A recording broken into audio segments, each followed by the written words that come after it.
Good morning friends.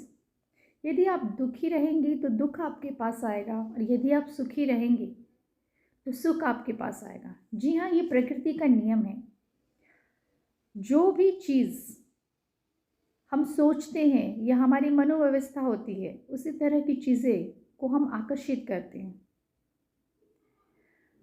एक छोटी सी कहानी सुनाना चाहूँगी। एक बहुत पुरानी कहानी है। एक राजा थे जो बहुत ज़्यादा दुखी रहते थे, परेशान रहते थे, क्योंकि उसकी कोई संतान नहीं थी। उसने बहुत सारी कोशिशें की, लेकिन फिर भी उनको संतान की प्राप्ति नहीं होती, जिससे कारण वो अपने पूरे राज्य में कहते थे कि कोई भी इस समस्या का यदि समाधान बता देगा तो मैं उसे बहुत सारा धन दे दूँगा।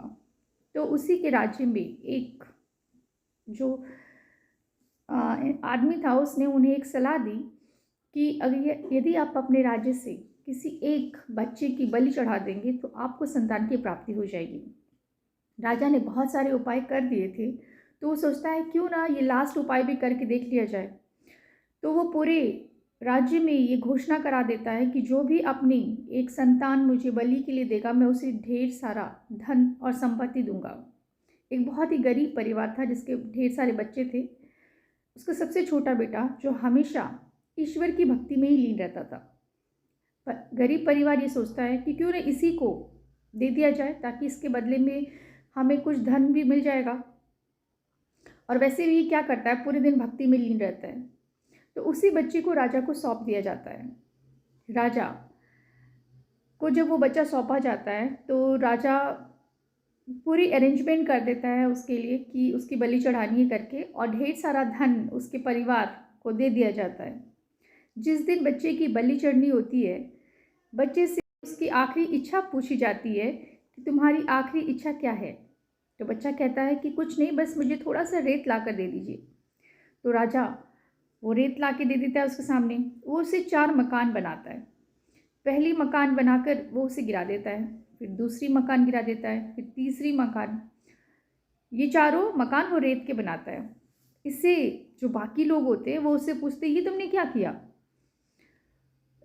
तो उसने एक बच्चे ने कहा कि पहला मकान जो मैंने अपने माता पिता के लिए बनाया था, लेकिन उन्होंने ही मुझे बलि के लिए राजा के पास भेज दिया, तो इसीलिए मैंने वो मकान गिरा दिया।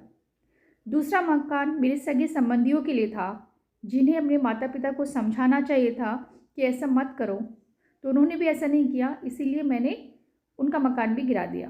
तीसरा मकान जो कि राजा का था, जिसका कर्तव्य बनता था कि वो मेरे माता पिता को रोके गलत करने से, लेकिन उन्होंने भी मुझे बलि देने के लिए यहाँ ला दिया, इसीलिए वो तीसरा मकान भी मैंने गिरा दिया। चौथा मकान ईश्वर का है।